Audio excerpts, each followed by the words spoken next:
Hi everyone, मैं हूं शिवांगी और मैं आप सभी का स्वागत करती हूं अपने चैनल क्लासी भवा में। तो ये देखिए फ्रेंड्स, कितना डिलिशियस, सुंदर, सॉफ्ट, क्रीमी और मुंह में रखते ही घुल जाने वाला चॉकलेट मूस केक। और इस मेल्टिंग इन माउथ केक की सबसे ज़्यादा खास बात तो ये है कि इसे हमने बनाया है बिना व्हिपिंग क्रीम के, बिना मोल्ड के, बिना जेलेटिन, बिना एग या अवन के। और केक इतना ज़्यादा टेस्टी और सम्पश्यस बनाया है कि कोई बिलीव नहीं करेगा कि इसे हमने घर के सामान से बनाया है, वो भी इतनी आसानी से। तो शुरू करते बनाना। नाउ सबसे पहले केक स्पॉन्ज बनाने के लिए इस तरह का एक पैन या फिर तवा रख लीजिए गैस पे और इसे करीब 5 मिनट तक मीडियम आंच पे प्री हीट होने देंगे। केक बनाने के लिए इस तरह का 6 इंच का केक टिन मैं ले रही हूँ। बेसिकली फ्लैट बेस वाला डब्बा या टिन कुछ भी चलेगा, क्योंकि आज सच अपने मूस केक के लिए तो हम मोल्ड खुद ही बनाएंगे आगे वीडियो में। तो अभी मैं यहाँ पे ले रही हूँ इको बेक और इससे हम अपने केक टिन के साइज का इको बेक कट करके केक टिन के बेस पे लगा लेंगे। तो केक टिन हो गया तैयार, इसको रखेंगे साइड में। अभी मैंने ले लिया है ओरियो बिस्किट का एक पैकेट, ये 120 ग्राम वाला पैकेट है। और साथ ही मैं ले रही हूँ ये ग्राइंडिंग जार। तो अपने ये सारे के सारे ओरियो बिस्किट्स हम तोड़ तोड़ के ग्राइंडिंग जार में ट्रांसफर कर लेंगे। और अब इन बिस्किट्स को पीस के हम इनका एक महीन पाउडर बना लेंगे। और ये देखिए बिस्किट पाउडर तैयार हो चुका है। तो इसको अभी हम ट्रांसफर कर लेंगे एक बोल में। अब इसमें मैं मिक्स कर रही हूँ आधा कप दूध। दूध यहाँ पे ना ज़्यादा ठंडा है और ना ही ज़्यादा गर्म। और ये दूध हम मिक्स कर देंगे बिस्किट पाउडर में और इसका एक स्मूथ बैटर के जैसा बना लेंगे। स्मूथ बैटर रेडी है। अभी मैंने ले लिया है यहाँ पे आधा चम्मच इनो फ्रूट सॉल्ट। इसमें हम डालेंगे 1 बड़ा चम्मच दूध और इनो को भी हम अपने बैटर में लाइटली मिक्स कर लेंगे। तो ये तैयार हो गया हमारा बैटर। इसको हम इमीडिएटली ट्रांसफर कर लेंगे अपने केक टिन में। केक टिन को हल्का सा टैप करेंगे सो दैट ये बैटर बिल्कुल बराबर हो जाए। तो पैन अभी तक अच्छे से प्री हीट हो चुका है। तो ये बैटर हम रख देंगे अपने पैन पे और इसको ढक देंगे एक प्लेट से इस तरह से। और अभी आंच को एकदम धीमा करके हमें इस केक को बेक होने देना है करीब 10 मिनट तक के लिए ना। एग्जैक्टली 10 मिनट हुए हैं। तो अभी हम अपना केक चेक करेंगे एंड लुक एट दिस, बिल्कुल अच्छे से बेक लग रहा है मुझे तो केक। तो अभी एक टूथपिक सेंटर में इंसर्ट करके हम ये चेक कर लेंगे। और ये देखिए एकदम क्लीन बाहर आ गई हमारी टूथपिक, मतलब हमारा केक एकदम परफेक्टली बेक हो चुका है। तो फ्लेम अभी हम ऑफ कर देंगे और केक टिन को इस पैन से बाहर निकाल के अच्छे से ठंडा हो जाने देंगे ना। हमारा केक अभी तक एकदम अच्छे से ठंडा हो चुका है। तो इसके साइड्स को अभी हम अलग कर देंगे और फिर इसको एक प्लेट में निकाल लेंगे। और केक बना तो केवल 10 मिनट में है, लेकिन ये देखिए कितना सॉफ्ट और स्पॉन्जी है ये। तो अभी के लिए इसको हम रखेंगे साइड में। और हमारा जो केक टिन है जिसमें हमने अभी अभी केक बनाया है, इसको हम क्लीन कर लेंगे सबसे पहले ना। साथ ही मैं फ्रेंड्स आपको बताती चलूँ कि हर तरीके के मूस केक को बनाने के लिए इस तरह का एक स्प्रिंग फॉर्म का केक टिन आता है जिसमें साइड में ये नॉब लगी होती है। और इस नॉब को खोलने पे ये देखिए जो बेस होता है केक टिन का वो अलग हो जाता है।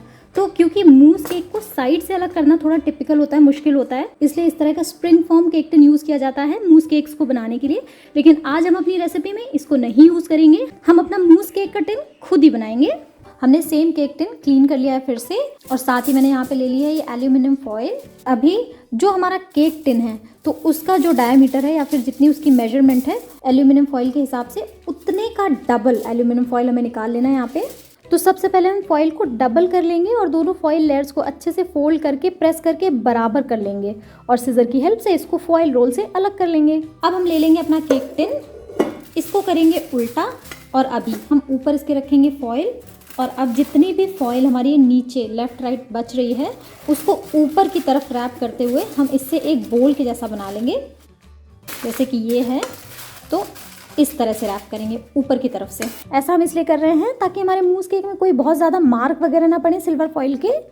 और इसको हर तरफ से बिल्कुल अच्छे से प्रेस कर लेंगे लाइक दिस। फॉइल को हम इसकी शेप मेंटेन करते हुए केक के टिन से अलग निकाल लेंगे। तो ये देखिए हमारा फॉइल का बोल बनके बिल्कुल तैयार हो चुका है। इस बोल को हम वापस इस केक टिन में डाल लेंगे। बट जब हम इसे वापस केक टिन में डालेंगे तो फिर से फॉइल को साइड से हमें एडजस्ट करते हुए शेप देना है और एडिशनल फॉइल को प्रेस करके प्रॉपर बोल का शेप अगेन इसे दे देंगे। और जो भी एक्स्ट्रा फॉइल है इसको बाहर की तरफ निकाल दें और जितना हो सके अंदर की तरफ फॉइल को स्मूथ कर लें। तो ये बनके तैयार हो गया हमारे मूस केक का मोल्ड। तो इसको अब हम हर तरफ से ऑयल से बिल्कुल अच्छे से ग्रीस कर लेंगे। और अब हम ले रहे हैं अपना ये केक। तो अभी एक केक लेके हम रख देंगे सिल्वर फॉइल वाले कवर के अंदर। और अभी इस केक को हमें रख देना है फ्रिज में सेट हो जाने के लिए, जब तक कि हम अपना मूस बनाते हैं ना। मूस बनाने के लिए मैंने ले लिया है एक बोल। इसमें मैं डाल रही हूँ आधा कप और 2 बड़ा चम्मच शक्कर, 1/4 कप कॉर्नफ्लावर, इनकेस आपके पास कॉर्नफ्लावर नहीं है तो आप इसकी जगह पे कस्टर्ड पाउडर या फिर चावल का आटा या फिर अरारोट भी यूज कर सकते हैं। इसमें मैं डाल रही हूँ 3 बड़ा चम्मच कोको पाउडर, 1 छोटा चम्मच कॉफी पाउडर, 1 चुटकी नमक और 1 कप दूध। दूध में हम सारी चीज़ों को अच्छे से मिक्स कर लेंगे जब तक कि शक्कर नहीं घुल जाती अच्छे से और कोई भी लम्प वगैरह नहीं रहना चाहिए इसमें।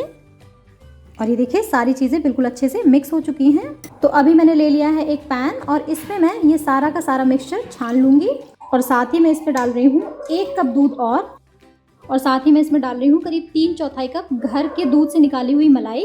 इनकेस आपके पास ये मलाई नहीं है तो आप अमूल फ्रेश क्रीम भी इस्तेमाल कर सकते हैं। यहाँ पे सभी चीज़ों को एक अच्छा सा मिक्स देंगे। और ये पैन हमने रख लिया है फ्लेम पे और अभी इस मिक्सचर को चलाते हुए हमें पकाना है मीडियम आंच पे सबसे पहले और उसके बाद धीमी आंच पे। और ये जो मलाई आपको दिख रही है अभी वाइट कलर की, जैसे ही दूध गर्म होता जाएगा वैसे वैसे ये मलाई एकदम अच्छे से मेल्ट हो जाएगी हमारे मिक्सचर में और इसे बहुत ही अच्छा टेस्ट देगी। एंड मेक श्योर कि ये नीचे लगना नहीं चाहिए क्योंकि हमने इसमें कॉर्नफ्लावर डाला है, इसलिए इसे मिक्स ज़रूर करते रहें। और ये देखिए पकते हुए ये मिक्सचर गाढ़ा होना शुरू हो गया है। तो इस स्टेज पे अभी मैंने ले ली है 100 ग्राम चॉप करी हुई डार्क चॉकलेट और ये चॉकलेट मैं इस मिक्सचर में डाल दूंगी। इनकेस आपके पास डार्क चॉकलेट अवेलेबल नहीं है तो इसमें 2 बड़ा चम्मच कोको पाउडर और ऐड कर दें, लेकिन इस स्टेज पे नहीं, जब हमने स्टार्टिंग में किया था कोको पाउडर ऐड तभी आपको ये ऐड करना है। और अब इस चॉकलेट को भी हम मेल्ट हो जाने देंगे। ये मिक्सचर काफ़ी गाढ़ा हो गया है लेकिन हमें इसको तब तक पकाना है जब तक कि इसमें बबल्स आने नहीं शुरू हो जाते। और फ्रेंड्स हमारा चॉकलेट मूस कितना सिल्की, स्मूथ और शाइनी दिख रहा है और टेस्ट में तो एकदम मैजिकल होने वाला है। सो फ्रेंड्स अगर आपको ये रेसिपी थोड़ी सी भी पसंद आती है या फिर यूज़फुल लगती है तो प्लीज़ इस वीडियो को लाइक ज़रूर कर दीजिएगा, ज़्यादा से ज़्यादा शेयर कीजिएगा इसको अपने फ्रेंड्स, फैमिली और ग्रुप्स में। और अगर आप क्लासी भवा किचन के लिए नए हैं तो प्लीज़ चैनल को सब्सक्राइब भी ज़रूर कीजिएगा। इसी तरह की इंटरेस्टिंग रेसिपीज़ के लिए प्रेस कीजिएगा बेल आइकॉन ताकि मेरे नए वीडियोस की अपडेट्स आपको सबसे पहले मिलती रहें। साथ ही आप मुझे इंस्टाग्राम पे भी फॉलो कर सकते हैं क्लासी भवा किचन के नाम से। और ये देखिए हमारे मिक्सचर में ये बड़े बबल्स आने स्टार्ट हो गए हैं, तो हमें इसको इसी स्टेज तक पकाना है। तो इस स्टेज पे अभी हम फ्लेम ऑफ कर देंगे। हमारे मूस का मिक्सचर बिल्कुल तैयार हो चुका है। और फाइनली मैं इस पर थोड़ा सा वनीला एसेंस भी ऐड कर रही हूँ क्योंकि यहाँ पे मैं वनीला एसेंस ऐड करना स्किप कर गई थी। इस मिक्सचर को चलाते हुए हम इसे बिल्कुल थोड़ा सा ठंडा कर लेंगे। करीब 5 मिनट के बाद चॉकलेट मूस सेट होने के लिए एकदम तैयार है। और ये देखिए इसकी कंसिस्टेंसी नाइस एंड थिक। ये केक वाला टिन भी मैंने फ्रिज से बाहर निकाल लिया है और अपने ये सारा का सारा मूस हम इस केक टिन में ट्रांसफर कर देंगे। टिन को अब हम टैप कर लेंगे सो दैट मूस थोड़ा बराबर हो जाए। और अब हम अपने मूस केक को सेट होने के लिए रख देंगे फ्रिज में करीब 5 से 6 घंटे के लिए या फिर ओवरनाइट बेस्ट रिजल्ट्स के लिए। नाउ अब हम कर रहे हैं चॉकलेट डेकोरेशन बनाने की तैयारी। तो उसके लिए 50 ग्राम डार्क चॉकलेट कंपाउंड चॉप करके, लेकिन रेसिपी में डेकोरेशन के लिए मुश्किल से इससे आधी कंपाउंड चॉकलेट की ही डेकोरेशन यूज़ होगी। यहाँ पे एक बर्तन में मैंने ले लिया है एकदम गर्म पानी और इस पे मैं रख दे रही हूँ अपने चॉकलेट वाला बोल। और अभी इस पानी की भाप में हमें चॉकलेट को मेल्ट होने देना है कम्प्लीटली। और ये देखिए फ्रेंड्स हमारी चॉकलेट बिल्कुल बढ़िया तरीके से मेल्ट हो चुकी है। चॉकलेट को बिल्कुल हल्का सा ठंडा हो जाने देंगे करीब 5 से 7 मिनट के लिए। तो चॉकलेट हमारी अभी तक थोड़ी सी ठंडी हो चुकी है ना। इस तरह से अब एक थाली को मैंने उल्टा करके रख लिया है। तो अब मैंने ले ली है इस तरह की एक OHP शीट, किसी भी स्टेशनरी शॉप में बड़े आराम से मिल जाती है ये। और इस पे हम अपनी मेल्टेड चॉकलेट फैला लेंगे और शीट पे चॉकलेट को हम सेमी सेट हो जाने देंगे। तो ये देखिए फ्रेंड्स ये मेल्टेड चॉकलेट थोड़ी सी सेमी सेट हो चुकी है, मतलब जब मैं इसको छू रही हूँ तो ये मेरे फिंगर में नहीं लग रही है। तो अभी मैंने ले लिया है इस तरह का एक केक कोम और इसमें स्ट्रेट लाइंस हम ड्रॉ कर लेंगे। वैसे आप चाहें तो टूथपिक से भी इस तरह की लाइंस ड्रॉ कर सकते हैं और साथ ही एक टूथपिक की हेल्प से इस तरह से मैं सेंटर से भी इसका डिवीजन कर ले रही हूँ। और अभी मैंने रफली फोल्ड कर लिया है अपनी शीट को और इसको मैंने रबर बैंड से सिक्योर कर लिया है। तो अभी 10 मिनट के लिए हम इसको रख देंगे जाके फ्रिज में।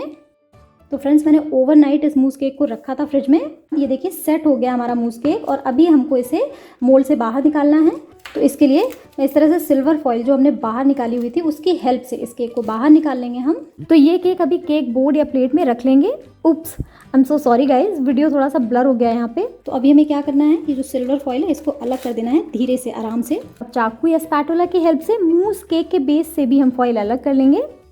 और ये देखिए एकदम परफेक्ट शेप का हमारा मूस केक बना है, वो भी बिना बाजार वाले मोल्ड के। तो केक की डेकोरेशन के लिए अभी मैं 1 चम्मच कोको पाउडर छन्नी की हेल्प से केक के टॉप पे स्प्रिंकल कर ले रही हूँ। आप चाहें तो चॉकलेट को मेल्ट करके भी डाल सकते हैं ऊपर से। अभी मैंने ले लिया एक केक कोम और इससे हम बिल्कुल हल्का सा पैटर्न बना देंगे। तो अभी हम अपनी चॉकलेट मोल्डिंग को फ्रिज से बाहर निकाल के एक अलग प्लेट में निकाल लेंगे और इसकी OHP शीट धीरे से निकाल लेंगे। तो ये देखिए, मैं पास से आपको दिखाती हूँ कितनी प्यारी चॉकलेट डेकोरेशन बनी है, ये देखिए। और जैसी बेकरी के केक्स में लगी हुई आती है, बिल्कुल वैसी डेकोरेशन है ये। तो अब अपनी चॉकलेट मोल्डिंग्स को हम केक के ऊपर डेकोरेट कर लेंगे लाइक दिस। और अभी मैं इस पर थोड़े से स्प्रिंकलर्स भी डाल ले रही हूँ। तो ये देखिए, बन के बिल्कुल तैयार है हमारा बहुत ही ज़्यादा अमेजिंग चॉकलेट मूस केक, बिना मोल्ड या बिना व्हिप क्रीम के। बेहद सुंदर दिख रहा है ये मूस केक और खाने में कहीं ज़्यादा मज़ेदार है। और साथ ही फ्रेंड्स, इस तरह के मूस केक के स्लाइसेस करने का एक टिपिकल तरीका होता है। उसके लिए जिस भी नाइफ से आपको ये मूस केक कट करना है वो ले लीजिए और इस चाकू को थोड़ा सा गर्म कर लीजिए और इसे गर्म करने के बाद आप मूस केक कट करिए। इससे इसके बहुत अच्छे स्लाइसेस निकलेंगे। ये देखिए, है ना कितना soft, delicious and melting in mouth mousse cake. तो प्लीज़ आप भी ज़रूर ट्राई कीजिएगा इसको बनाना। Thank you so much for watching. Happy cooking.